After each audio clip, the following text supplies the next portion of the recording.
Before we start, if you guys enjoy spooky stories about rules, horror, or time travel for the time being, be sure to drop a subscribe if you enjoy this content. Let's get into the story. There are lots of things about being old that are absolute garbage. Every day, a new part of me seems to hurt, and I have one speed: slow.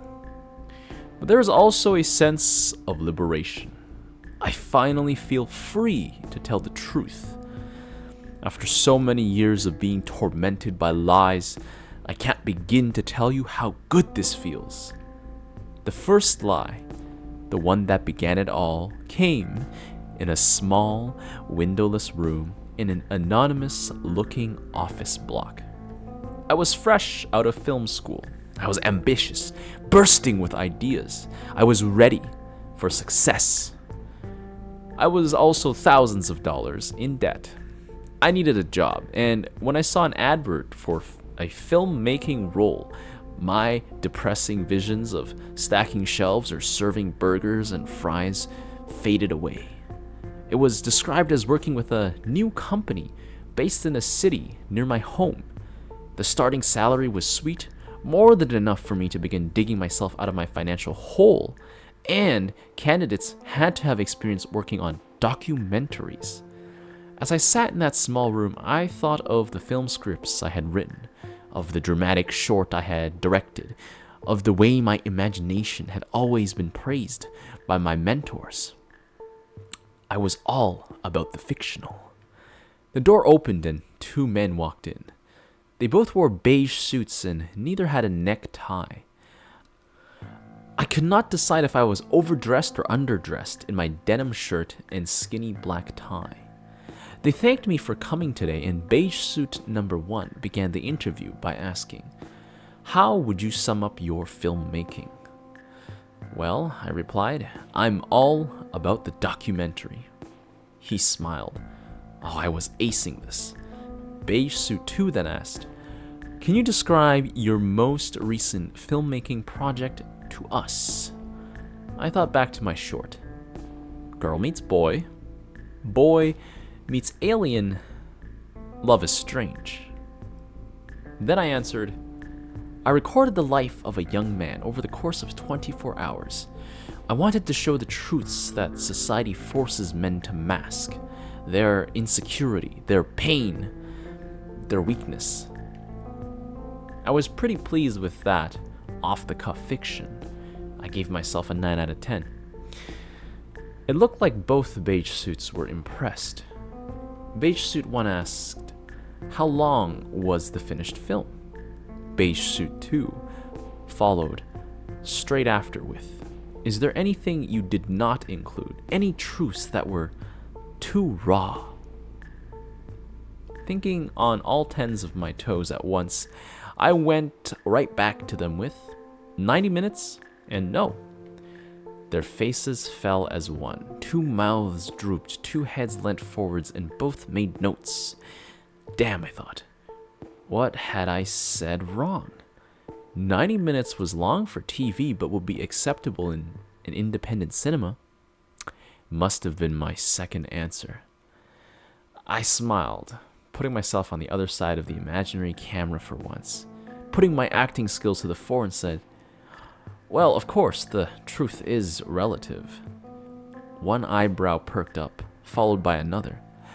"Tell us more," they said in unison. So I did. I talked, and I talked, and I talked. A few hours later, I was signing a contract. It must have been 20 pages long, and I was shown 4 different places to sign, which I duly did. I was thinking of the beer I would drink that night, the car I would be able to get on hire purchases the next day, the girls I would impress. I was only vaguely aware of one of the beige suits gathering up the contract's papers and placing them in a suitcase.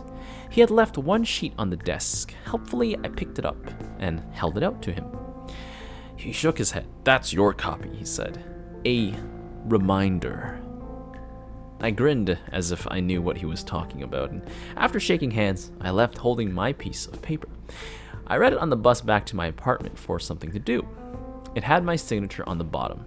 On the top it read, Official Secrets Act. I felt queasy by the time I went home. I did not want to spend the rest of my life in prison, so made a solemn promise to myself that I would do as the piece of paper instructed and never breathe a word about what I did for my new employers.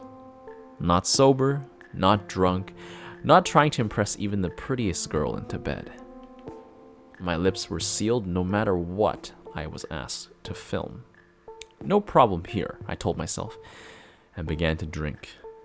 The next morning, the bus rattled and swayed as I headed back to the office for the first day of my new job. I hoped it would be an easy one. A few introductions, a gentle brainstorming session, an early finish, something like that. I got off the bus and went to reception. I signed in, was given a security pass, and told to report to the parking lot out the back. I headed there, my heart sank when I saw one of the beige-suited men from my interview loading camera equipment into a truck. He waved at me and said, "Look alive, we need to be on location with cameras rolling in 1 hour's time." I swallowed down bile. "Oh, great," I said. The suspension on the truck made the bus seem like a smooth glide over green fields. The throb in my head became a jackhammer, and my stomach bubbled and cramped and felt like it was going to go full erupting volcano on me at any moment. To this day, I do not know how I did not projectile vomit, but I made it and was left unpacking the equipment while Beige Suit 1 walked up to the house we had parked outside and pressed on the buzzer. We had already been buzzed through a tall security gate and driven up a winding driveway. I thought that was quite strange. I paused to wipe sweat from my brow and silently curse brewers of beer everywhere and looked up at the house. Well, house was actually an insult. This place was a mansion. It was 3 stories high with ornate pillars on either side of the door, and it looked immaculate. Heaven help any bird that dared crap on those walls, I thought, and followed Beige Suit through the now open doors, my arms loaded with the tools of the filmmaker's trade. Inside, it was even more impressive. Wooden floors polished within an inch of their lives, paintings that looked like they belonged in museums, and statues. Statues, real marble statues, for goodness sake. I almost fell over a trailing cable I was carrying while gawping at one of the semi-naked ladies playing a lute. Eventually, we reached a massive room with a mahogany table at its center. A white-haired man was sitting at it, poring over a sprawling pile of paper. Beige Suit stood silently. I tried not to drop anything. The man, thankfully for my aching arms, looked up. A familiar smile spread across a familiar face. I am not going to go as far as to name the man I now recognized. I do not think that would be fair to his family, but I will say that Beige nodded deferentially and said, "Good morning, Senator." "And a fine morning it is," the man replied, and emerged from behind his desk to come and shake hands with both of us. He wore a white suit that probably cost more than the camera and sound gear I now placed on the floor. Whoever did the floors had possibly also given his face a polish. He sparkled and chuckled as he said, "So, you've come to show the good people of this state how I spend my days." "We certainly have," Beige replied and turned to me, as if I knew exactly what was meant to happen next. The senator saved me. "Shall we start with a shot of me working at my desk?" he said. It was one of those questions which wasn't really a question. Beige Suit grinned. "Sounds perfect." Now, up to speed, I began to set up the equipment. The rest of the day passed in setup after setup as we recorded the senator meeting visitors, chatting with his head gardener, making an important phone call, mimed and from 3 different angles, and standing looking thoughtfully out of a window. We had brought no lighting with us, and when Beige and the senator agreed to take a shot of him closing a folder holding a document he had just signed and putting the top back on his gold fountain pen, I had to point out the light levels would not work. Beige glared at me, but the senator looked wise, an expression I had seen slip on and off his face with remarkable ease all day, and said, "Well," and he said, "tomorrow is another day." And that, as they say, was a wrap. I was left to pack up and manhandle everything back to the truck. A couple of hours later, I was back on the bus, snoring man drooling on my shoulder. I was smiling from ear to ear. I made it. I was a professional filmmaker. So what if it was a vanity project? It was a beginning, and I daydreamed all the way home about my first feature, opening in the years to come and the rave reviews that would follow. Maybe, I wondered, the senator might want to finance it or point me in the direction of his wealthy friends with a hearty recommendation that this young man is hugely talented. He always ensured I was beautifully lit. I woke up early the next morning and arrived at the office before Beige Suit. We returned to the senator's mansion, but it turned out he had been called away on urgent business.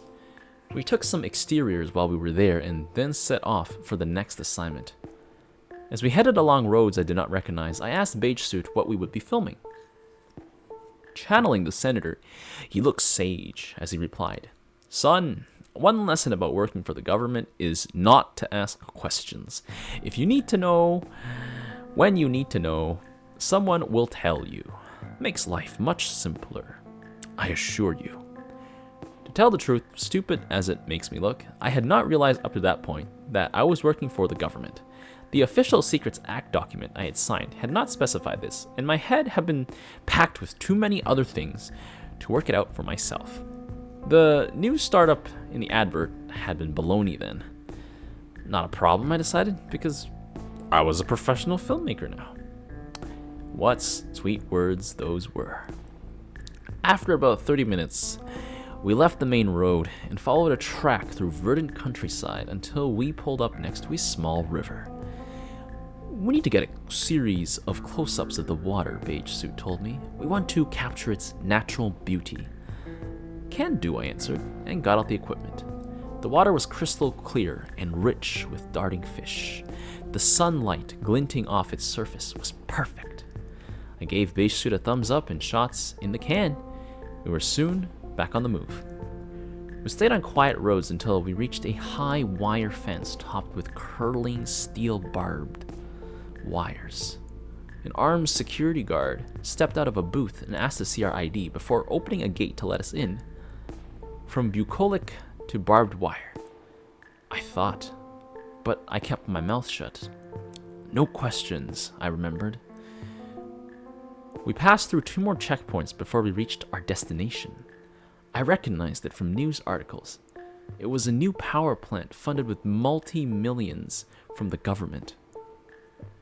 It was about the ugliest thing I had ever seen, and my good spirits dipped.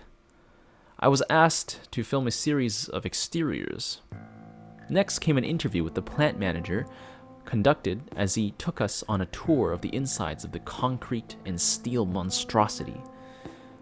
With that wrapped up, we were heading back to the truck when I noticed the small river running behind the plant. Absent-mindedly, I wandered over to it and was sickened to see the water was filthy and had dead fish floating on the surface. I realized Beige Suit was standing behind me when he said, "When we get back to the office, you will edit in the other river." I spun around. What he was asking was appalling. He smiled and said, "Mom and Pop and Junior don't want to see dead fishes on the evening bulletin while they are hoovering up their meatballs. They'd much prefer to think their taxes are making the world a better place. They'll sleep much better." He stepped closer to me, almost touching, and added, "Do you see?" It was another was a question, wasn't a question kind of question, and I did not argue. And from that moment, I was complicit. I told myself many times over the weeks that followed that I was doing this on my terms, that I was gaining experience and making contacts and building up a portfolio, but in truth, I was part of a machine that covered up unpalatable truths with sugar-coated films. I recorded government officials supervising the handing out of food parcels in a poverty-stricken district, all filmed out on a lot near the office with actors playing the grateful recipients of the aid. I shot a film about a government workshop where the long-term unemployed learned new skills. From their glazed eyes, I could tell they had been given dope before the camera had rolled. These and many more left me feeling disgusted with myself. By the time we rolled up back at the senator's mansion, I had almost forgotten that first day of filming. I trapezed inside carrying equipment and wondered if he knew what was happening. With his power and reach, he must know, I decided. Maybe it was even his idea. I set up in a grand dining room as I had been instructed. Beige Suit had told me we were here to film the senator dining with his wife. We were going to capture a simple scene that families across the state would recognize, and then he headed off, telling me he was going to let the senator know we would be ready for him in 10 minutes. I glanced up at the ornate candelabra and worked out my angle so it would not be in the shot. Perhaps I could edit in footage of a lethargic lava lamp later to make the scene more down to earth. I smelled bitterly and was checking the sound levels when she walked in. She was beautiful. Her dark auburn hair was loose over her shoulders and she wore an elegant black dress. I just stood there feeling very naive and stupid as she made her way across the room to a drinks cabinet. She started to pour a drink. "I'm not going to ask you if you want one," she said. "I know it won't be allowed." She turned, then, and sipped her drink, and I noticed the bruising around her eye, the cut on her lip. "I assume with some clever lighting and editing you can make these disappear," she said. "Or do I need more makeup?" I realized I had been staring and looked away, embarrassed. She smiled sadly and poured herself another drink. "I suppose you think I'm pathetic," she asked. "The wife living off her wealthy husband and putting up with this." She reached up and touched her mouth. "I don't think that," I managed to say. I was shocked and angry. She looked into her drink, swirled the amber liquid around. It has not always been like this. He was sweet and loving when we first married, but as his career has soared, he's changed. He was always ambitious, but now he's driven purely by greed. Greed for the finest food which he gorges himself on, for the best wines which he drinks until he passes out, and for pain. He smiles when he hits me. He smiles his famous smile which he turns on for the cameras and the crowds. She lowered her hand. "It's wrong," I said. "He shouldn't hit you. No one should." She finished her drink and we stood there in silence. I felt lost. What could I do? Suddenly, I knew. I reached out, took the camera off the tripod, and hoisted it onto my shoulder. "It's time for people to see the truth," I said. I wanted to expose the senator, but for me to do that, she would be exposed as well. She looked at me, and I waited for her consent. And then we heard the scream. It was a man's voice, crying out in terror and pain. Neither of us hesitated. We ran towards the sound. "It's coming from my husband's office," she said. I turned the camera on. I did not know what new aberration the senator had committed, but I was determined to capture it on film. I followed her into the office, heard her gasp, saw her body stiffen in shock before I, too, saw what she was looking at. Dark liquid pooling on the floor. It was blood, I realized, in a trail that led out through open French windows into the garden. The camera still rolling, I followed the trail. Watching the footage afterwards as I stepped out onto the grass, the camera began to shake. The image blurs and then it comes back into focus, and there is the man I called Beige. His suit stained with blood, the flesh of his neck and his face had been ripped open, skin and muscles being pulled upwards and torn away by a creature from a nightmare. Its skin was drawn tight across its bones, and its eyes were sunken hollows. Its mouth hung open. With its teeth, it was ripping at the remains of the dead man, cradled in its arms. Its white blood splattered suit, hung off its frame. And still the camera rolled. I was not even aware I was holding it until she put her hand on my other shoulder. "We have to get away," she whispered. I could not reply. I could barely breathe. Fear held me rooted to the spot. "Before he sees us," she said. He, I thought. Her husband. Or the thing he had become. I began to cry as the terror of what I was witnessing washed over me in cold waves. She took my arm and led me away, and all the while the creature gorged and bit and slavered on its human feast. After this, what happened has stayed with me as moments. The camera had run out of film. My memory shows me flashes. The truck starting with her at the wheel, road signs slipping past, a motel room, me lying, sobbing in her lap. Then we drive on to a new place, a new anonymous town as we ran away. This was 40 years ago, and every day up to her death last fall, I thought how grateful I was to have met her. We never married, but we lived as a couple, sharing everything a man and woman can. We made our home in a cold, distant place, where on winter nights I learned of ancient legends, of men corrupted and transformed, of creatures whose hunger can never be sated. I did not pick up a camera again, although I kept my old equipment in the shed, along with reels of film. I'm going to carry everything out to the woods and burn it now. It's time to rid myself of the past. I'm an old man. I'm tired, and I want to be able to close my eyes and rest without remembering legends made real.